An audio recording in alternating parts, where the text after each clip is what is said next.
So I started school. My first day, I got my kit, which is kind of like Christmas morning for a barber, I suppose. I was gonna do like an unboxing video. This whole thing full of stuff. So I'm gonna do kind of like an unpacking video instead.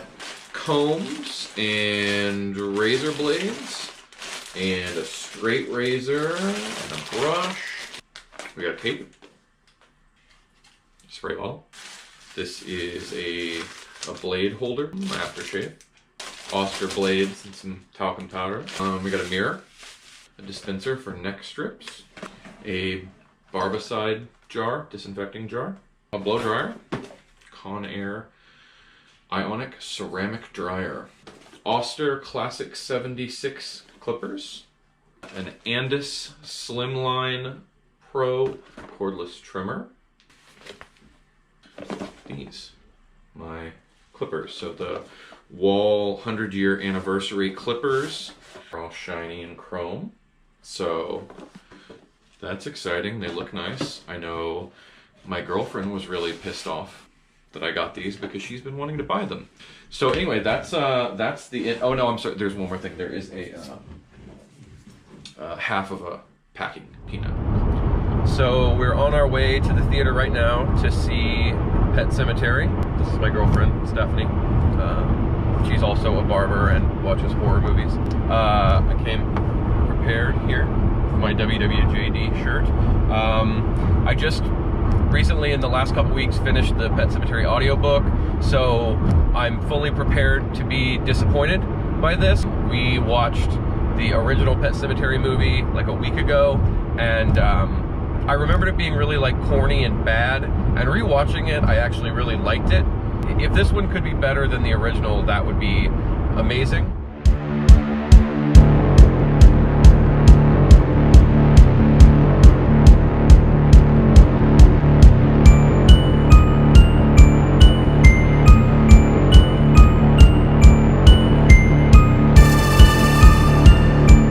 So after just short of a week in school, I finally got to cut hair today.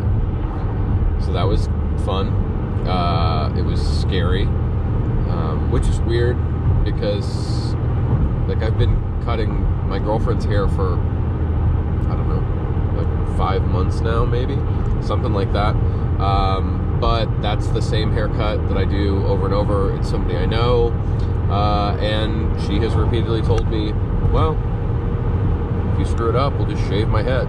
So this was different. It was all old guys that I was cutting. I did 4 haircuts today, and it was really scary, which I just didn't expect.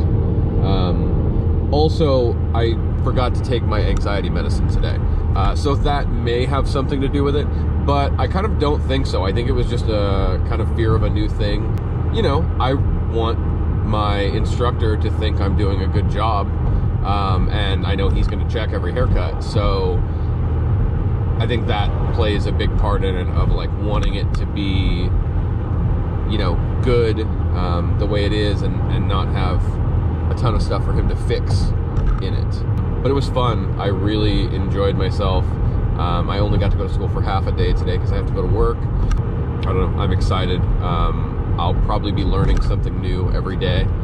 Today it was just kind of really, really simple stuff, and I'm excited to get beyond that. That makes it easy. You know, getting up every morning to go to work wouldn't be the easiest thing in the world, but getting up to go to school is so simple, you know, and it's earlier than I've ever gotten up for anything. So I saw the new Pet Sematary, and I was gonna do a segment and just talk about that. This is Biggie Smalls here. But I decided that since I also recently watched the older Pet Sematary movie and also recently finished the audiobook, that maybe I should just kind of do a segment on all 3 of them. Biggie didn't see the new one. He didn't read the book, but he did see the old one.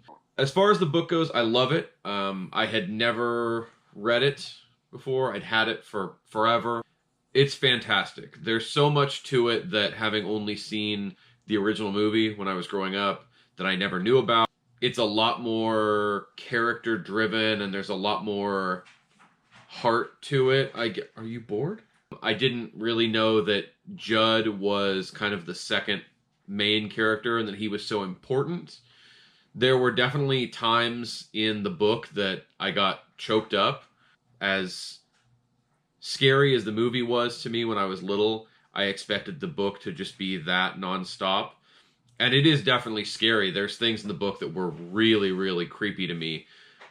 But I think what makes it so creepy in the book is that it's spread out. It's not one bad thing after another. You know, there's time to breathe in between all of the bad things happening, and I think that kind of gives you like a false sense of security of it's okay, and then it's really not okay.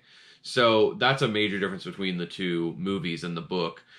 Something that is lightly covered in the older movie that wasn't in the new one, that's a way bigger section in the book, is Timmy Baterman, the boy who died in the war, and when he was shipped home, his dad buried him in the Pet Sematary, or in the, you know, beyond the Pet Sematary, and he came back.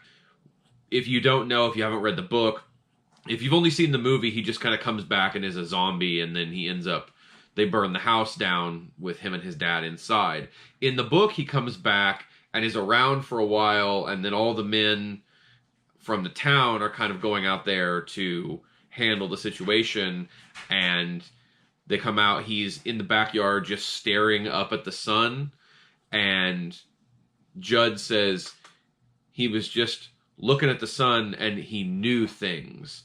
And they talk about how he knew all their like deep dark secrets and told them all, and they knew that he had, you know, come back from the dead, that it wasn't just like a hoax or whatever it was. And him knowing all these like terrible secrets of all the men in town was really creepy.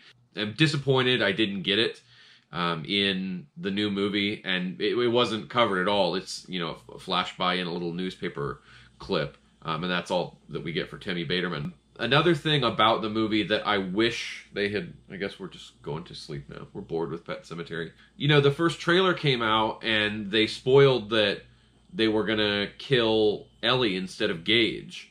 At the time, I read some stuff, some interviews with the directors, and they were kind of explaining that the reasoning for why they switched the characters, but not why they put it in the trailer.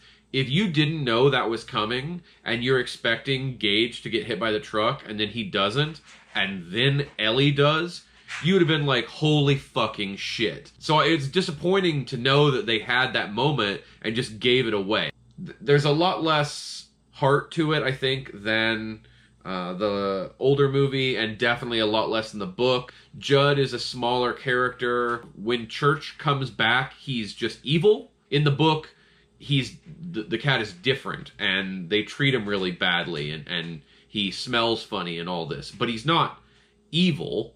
I didn't like the first hour of the movie at all.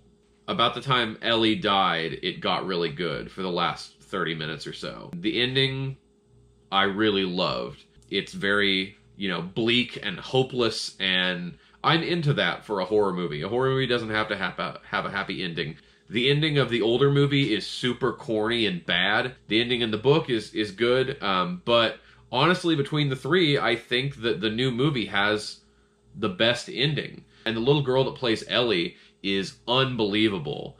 But overall, I liked it. I'm definitely going to see it again. I'll buy the DVD or the Blu-ray when it comes out.